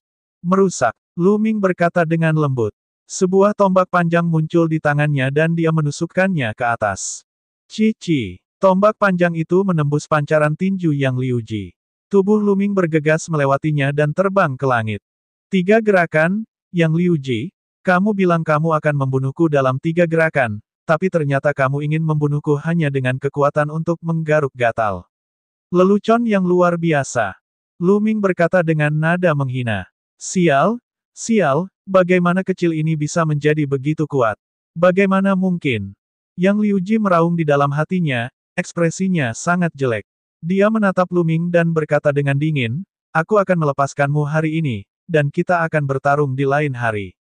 Dengan itu, dia ingin pergi. Hari yang lain. Apa aku bilang hari lain? Anda ingin pergi setelah bertengkar. Bagaimana bisa ada hal yang begitu baik di dunia? Tetaplah di sini. Lu Ming berkata dengan dingin. Aura menakutkan menyelimuti Yang Liuji. Apa yang ingin kamu lakukan? Apakah kamu masih ingin mengambil tindakan terhadapku? Beraninya kamu. Saya adalah murid dari Great Sun Mansion, apakah Anda mengerti? Saya adalah murid dari Istana Matahari yang Agung. Yang Liuji meraung. Dan EBSCP, Anda tidak perlu mengulangi bahwa Anda adalah murid Prefektur Matahari Agung. Prefektur Great Sun bukanlah urusanku. Saya tidak peduli dari mana asalmu. Ambil saja satu seranganku dan kamu akan mati. Luming berteriak, auranya liar saat dia menarik tombak panjang itu ke bawah. Ledakan. Cahaya tombak yang panjangnya ratusan meter, membawa kekuatan angin dan api, menimpa Yang Liuji. Saat pancaran tombak masih ada di udara, danau di bawahnya tertahan oleh kekuatan udara. Air danau terbelah menjadi dua, dan muncullah zona tanpa air yang panjangnya beberapa ratus meter. Bentuknya sama dengan pancaran tombak. Kau pengecut. Ah! Yang Liuji meraung dan menggunakan seluruh kekuatannya untuk meninju udara belasan kali dalam upaya memblokir cahaya tombak. Namun, itu tidak ada gunanya. Selusin lampu tinju itu seperti kembang api dan runtuh dalam satu serangan. Momentum pancaran tombak itu tidak berhenti dan menghantam tubuh Yang Liuji dengan keras. Tubuh Yang Liuji seperti bola meriam, jatuh ke arah danau. Ledakan. Dia terjatuh dengan keras ke dalam danau, menyebabkan gelombang besar. Bahkan tanah berguncang, dan pusaran air muncul di permukaan danau. Semua orang melihat Yang Liuji telah membuat lubang yang dalam di dasar danau, dan air danau telah membanjiri Yang Liuji sepenuhnya. Ini sialan. Semua penonton di sekitarnya tercengang. Dan EBSCP, ini terlalu kejam. Dia telah mengalahkan Yang Liuji dengan satu gerakan dan Yang Liuji tidak punya kesempatan untuk melawan. Terutama penonton di level kelima. Mulut mereka terbuka lebar sehingga mereka bisa menelan seekor ayam. Ini gila. Kekaisaran matahari terbakar itu gila. Bagaimana bisa ada begitu banyak prajurit berbakat? Petik 2. Itu benar. Kerajaan matahari terbakar selalu berada di peringkat paling bawah dalam daftar. Sungguh sulit dipercaya bahwa begitu banyak orang jenius telah lahir. Orang-orang di lantai 5 berteriak tidak percaya. Suara mendesing. Pada saat ini, sesosok tubuh bergegas ke dalam danau dan keluar lagi pada saat berikutnya. Itu adalah Lan Yunfei. Dia memegang Yang Liuji di pelukannya. Tubuh Yang Liuji berlumuran darah, dan wajahnya pucat. Darah menetes dari mulutnya, dan matanya penuh rasa tidak percaya, malu, dan marah. Sebelumnya, dia tanpa malu-malu membual bahwa dia akan membunuh Lu Ming dalam 3 gerakan. Pada akhirnya, Lu Ming dengan mudah menerima 3 gerakannya. Tidak hanya itu, dia juga telah menghajarnya setengah mati dalam 1 gerakan. Ini membuatnya ingin mencari lubang untuk bersembunyi. Jika Anda tidak memiliki kekuatan, tetaplah bersikap low profile. Jangan selalu bertingkah seolah Anda yang terbaik di dunia. Ini memalukan. Kali ini, aku akan memberimu pelajaran. Enyah. Lu Ming melambaikan tangannya, seolah-olah seorang penatua sedang menguliahi seorang junior. Kamu menang. Yang Liuji sangat marah hingga dia memuntahkan seteguk darah lagi. Lu Ming, jangan terlalu sombong. Anda sebaiknya tidak bertemu dengan kakak saya selama pemilihan di Tian Divine Guard. Jika tidak, Anda akan mati dengan kematian yang buruk. Ayo pergi. Lan Yunfei meraung marah, lalu sosoknya melonjak ke langit. Lu Ming tersenyum dan tidak keberatan. Dia kembali ke restoran dalam sekejap. Ayo, lanjutkan makan. Lu Ming tertawa dan duduk untuk makan dan minum lagi. Orang-orang lain di restoran itu tercengang. Saudara Lu, kita harus waspada terhadap kakak yang dibicarakan oleh Lan Yunfei. Wajah Feng Wuji berubah serius. Itu benar, jenius peringkat kelima di Dewan Kaisar Cloud juga memiliki nama keluarga Lan, namanya Lan Yundao. Saya cukup yakin dia adalah kakak laki-laki Lan Yunfei. Ekspresi Ling Yanqi juga serius. Meskipun kekuatan tempur Lu Ming kuat, mereka tidak berpikir bahwa Lu Ming bisa menandingi mereka yang berada di peringkat teratas Kaisar Yun. Orang-orang itu terlalu kuat. Mereka semua monster. Kelima di peringkat Kaisar Awan. Mata Lu Ming berkedip dan bibirnya membentuk senyuman. Dia tidak keberatan dan terus makan dan minum. Setelah beberapa saat, mereka berempat meninggalkan restoran dan mencari penginapan untuk menginap. Masih ada 3 hari sebelum kompetisi pendahuluan di Tian Divine Guard. Pada saat ini, berita tentang pertempuran Xian Yanxing, Lu Ming, Lan Yunfei, dan Yang Liuji menyebar dengan cepat. Banyak orang kaget dan diam-diam menghela nafas. Ada begitu banyak orang jenius akhir-akhir ini, dan satu lagi orang jenius yang tidak dikenal telah bangkit. Di sebuah kamar di penginapan, Luming duduk bersila dan memikirkan tentang pertempuran itu. Omong-omong, ini adalah pertama kalinya Luming bertarung langsung dengan seorang jenius di peringkat Kaisar Awan. Meski tampil percaya diri di permukaan, ia tak berani meremehkan lawannya.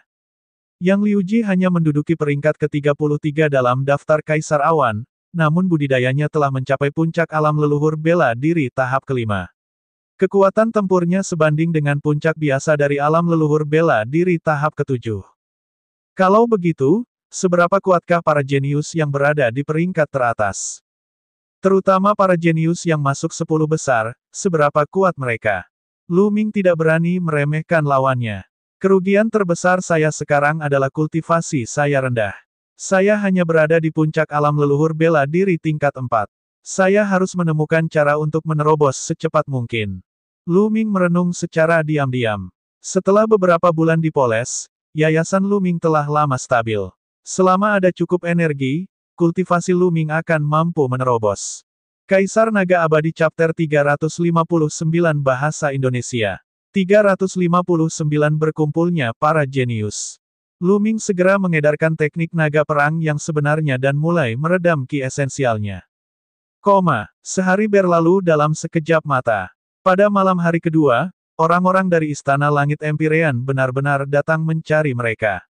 Mereka telah mengirimkan surat undangan untuk seleksi di Tian Divine Guard. Itu untuk Xian Yanxing. Tampaknya berita kekalahan Xian Yanxing atas Lan Yunfei kemarin telah menyebar ke petinggi Istana Langit Empyrean. Itu sebabnya mereka mengirimkan surat undangan. Dengan kekuatan tempur Xian Yanxing, dia sepenuhnya memenuhi syarat untuk menerima undangan. 2 hari berikutnya damai dan tidak ada yang mengganggu Luming dan yang lainnya. Dalam sekejap mata, sudah waktunya babak penyisihan di Tian Divine Guard. Penyisihan di Tian Divine Guard adalah memilih sekelompok elit dari para jenius yang telah menerima undangan dari 36 negara Kaisar Yun. Hanya kelompok orang ini yang memenuhi syarat untuk berpartisipasi dalam pemilihan akhir penjaga dewa di Tian.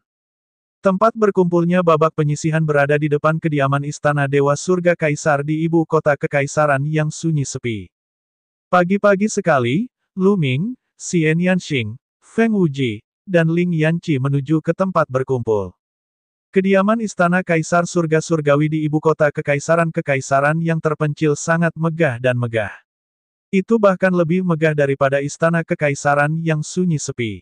Di depan mansion, ada sebuah lapangan luas. Ketika Luming dan yang lainnya tiba, alun-alun sudah dikelilingi oleh orang-orang. Kebanyakan dari mereka adalah orang-orang yang datang untuk menonton pertunjukan tersebut. Namun, tidak banyak orang di alun-alun. Ini karena ada orang-orang dari Istana Surgawi Surga Empyrean yang menjaga alun-alun.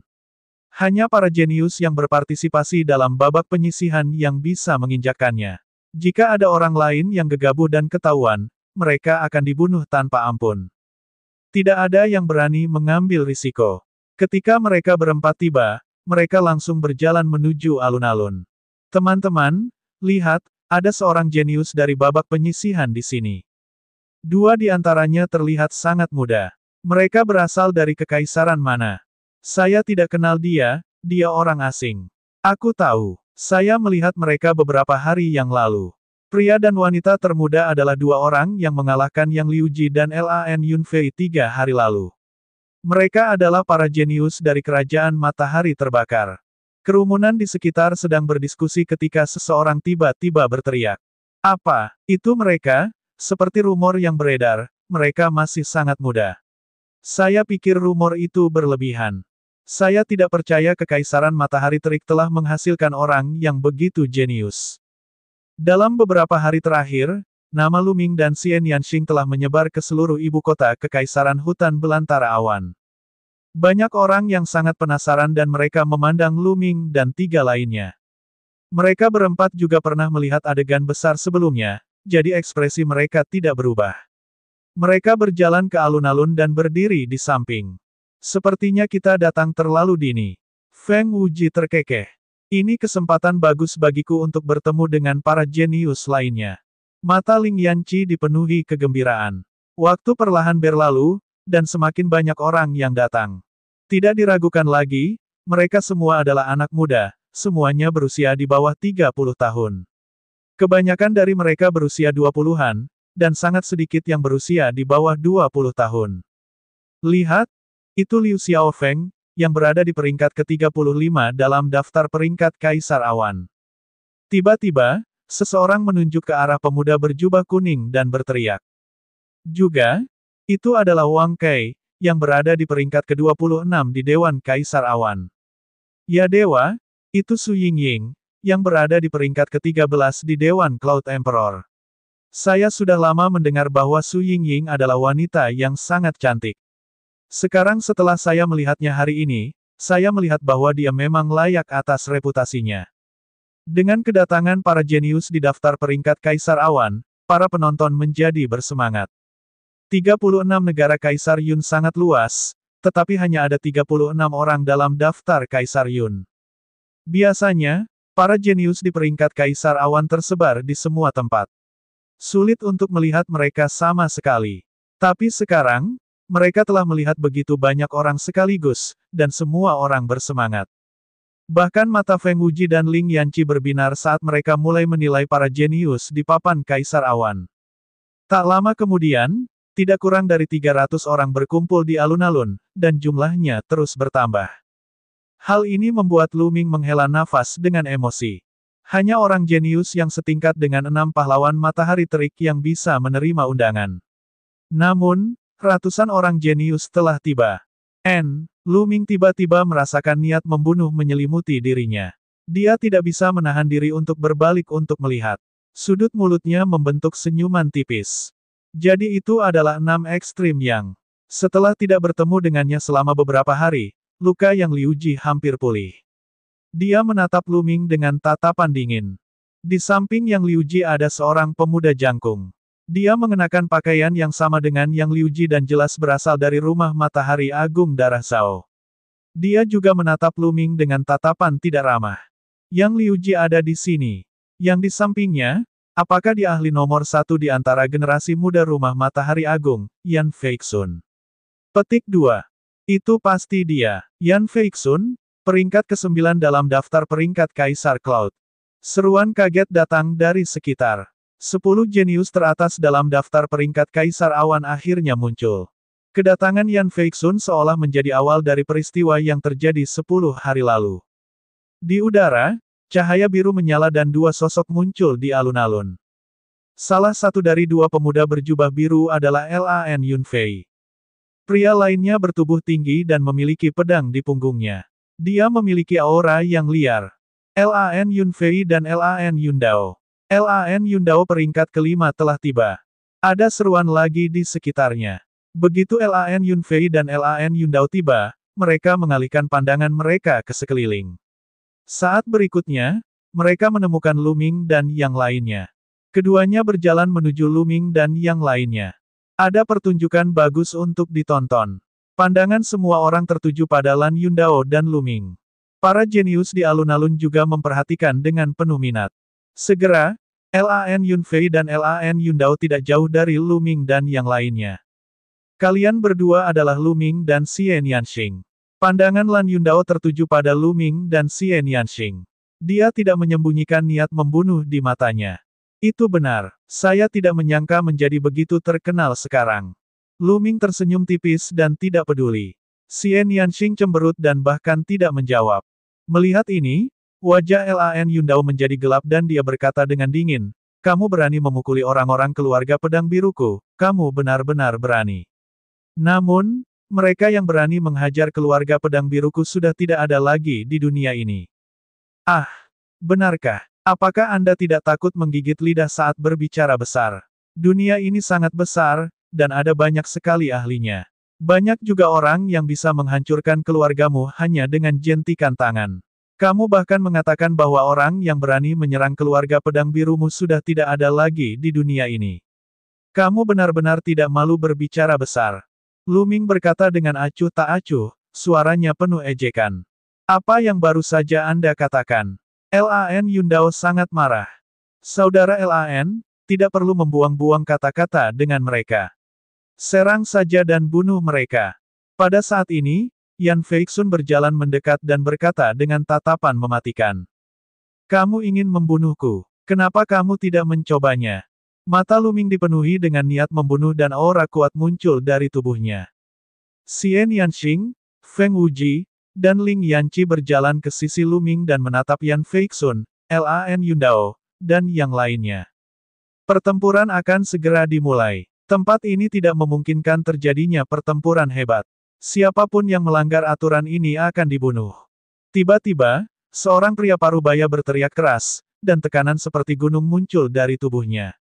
Pria kekar ini adalah penjaga istana surgawi surga Empirean. Ekspresi Lan Yundao dan Yan Feixun berubah dan mereka menarik ki mereka. Luming dan kelompoknya juga menarik kembali aura mereka. Aku akan melepaskanmu hari ini.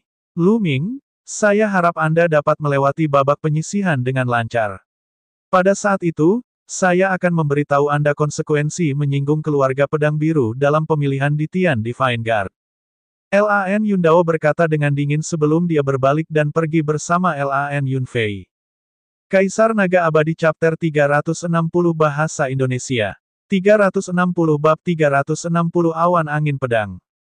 Yan Feixun dan Yang Liuji menatap Luming dengan dingin sebelum berbalik untuk pergi.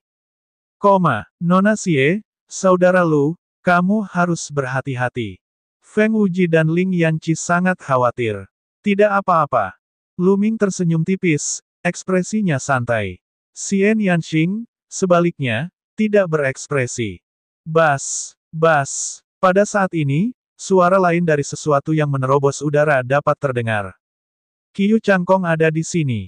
Dan kuda hitam terkuat, Pangeran Huoling. Seseorang berteriak. Luming mendongak dan melihat beberapa sosok terbang turun dari langit. Salah satunya masih sangat muda, sekitar 21 atau 22 tahun. Dia mengenakan jubah merah menyala dan memiliki mata seperti kilat. Dia memiliki aura yang kuat dan tangannya berada di belakang punggungnya. Pria ini pasti Tuan Muda Huoling.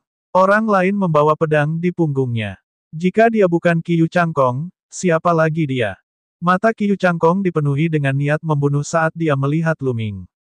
Luming, saya tidak tahu bagaimana Anda mendapat undangan tersebut. Anda bisa hidup lebih lama jika Anda tidak berpartisipasi dalam seleksi di Tian Divine Guard. Sekarang Anda di sini, Anda hanya mencari kematian. Setelah babak penyisihan, kematianmu akan terjadi ketika kompetisi seleksi sesungguhnya dimulai. Mata Qiu Changkong dingin saat dia terus berpikir. Tentu saja, dia telah mendengar berita bahwa Luming telah mengalahkan Yang Liuji. Pada awalnya, dia sangat terkejut. Mereka terkejut dengan undangan Luming dan kemampuannya. Namun, dia hanya sedikit terkejut pada awalnya dan tidak merasa takut. Dia memiliki keyakinan 10% bahwa dia bisa membunuh Luming. Luming memandang Qiu Changkong, matanya dipenuhi niat membunuh. Dia harus membunuh Qiu Changkong. Penyiksaan selama 8 tahun yang dialami Lu Yuntian semuanya berkat Qiu Changkong. Bas. Suara udara yang terkoyak terdengar dari waktu ke waktu seiring orang-orang terus berdatangan. Tidak lama kemudian, Jiang Hongwen, yang menduduki peringkat ketiga di peringkat Kaisar Awan, dan Tuan Muda Tianxi, yang menduduki peringkat kedua, tiba bersama, mendorong suasana hingga mencapai. Tuan Muda Tian dia mengenakan jubah hijau. Wajahnya muram dan matanya dingin. Dia seperti ular berbisa yang hendak melahap manusia. Siapapun yang menjadi sasarannya akan merasa merinding. Jiang Hongwen bertubuh tinggi dan memiliki aura yang agung dan mendominasi, yang merupakan kebalikan dari Tuan Muda Tianxi. Hingga saat ini, ada hampir 600 orang di alun-alun tersebut. Masing-masing dari mereka adalah naga di antara manusia dan memiliki aura yang luar biasa. Ketika mereka berkumpul, itu sangat spektakuler. Jian Fengyun belum datang, mungkinkah dia sudah mati? Hehe. Tiba-tiba terdengar suara dingin.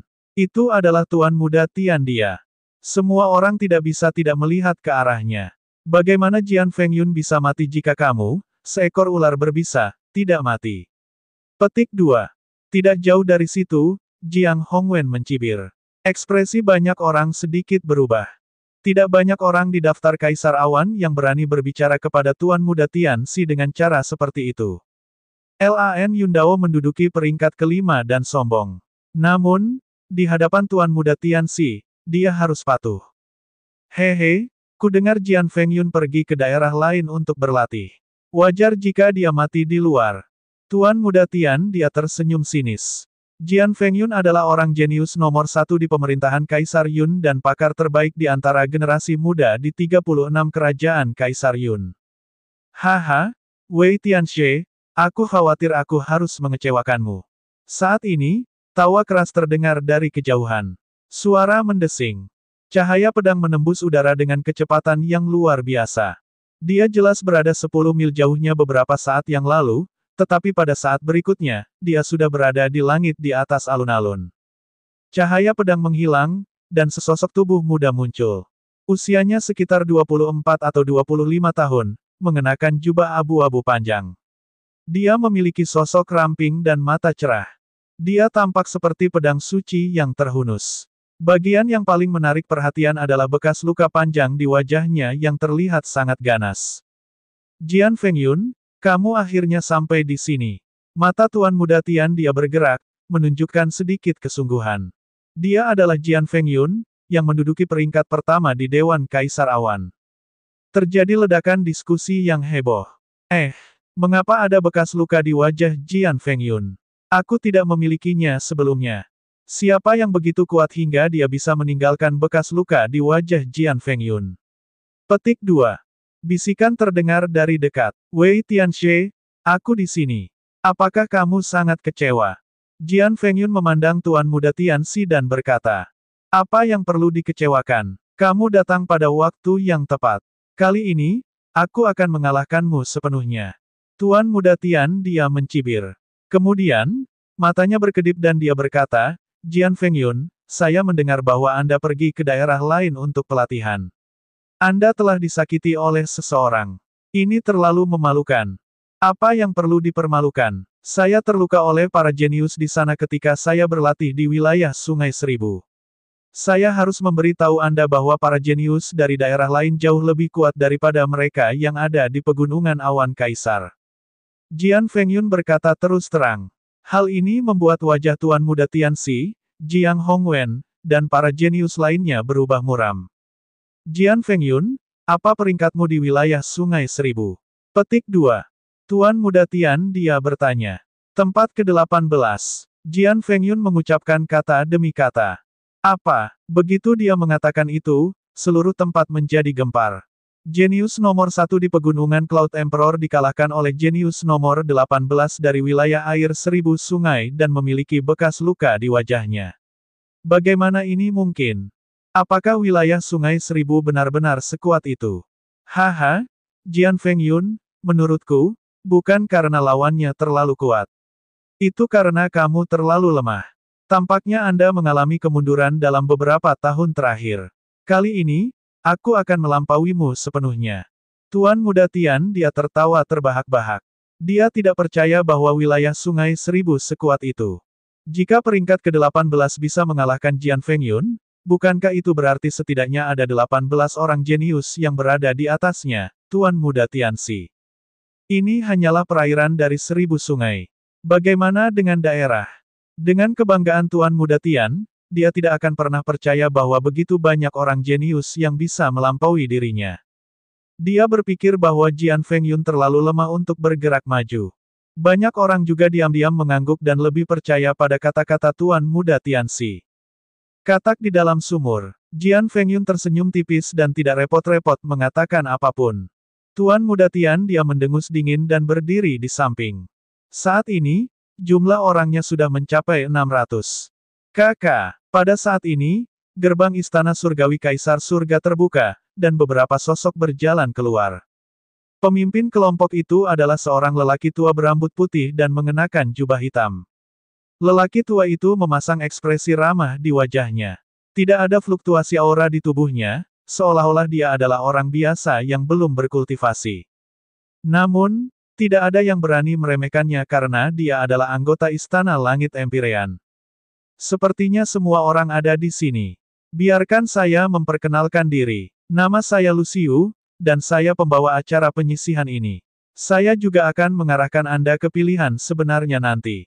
Orang tua itu memperkenalkan dirinya. Salam, Senior Lu. Para jenius di lapangan semuanya memberi hormat. Lucio mengangguk, baiklah, ayo hentikan obrolanmu dan ikut aku. Ini bukan tempat untuk penyisihan. Setelah mengatakan itu, Lucio naik ke udara dan terbang menuju utara. Para jenius yang berpartisipasi di alun-alun juga naik ke udara dan mengikuti. Lu Ming dan 3 lainnya bercampur dalam kerumunan dan tidak menonjol. Orang-orang di sekitar alun-alun menghela nafas dan merasa kasihan. Dia tidak akan bisa melihat konten menarik setelah itu.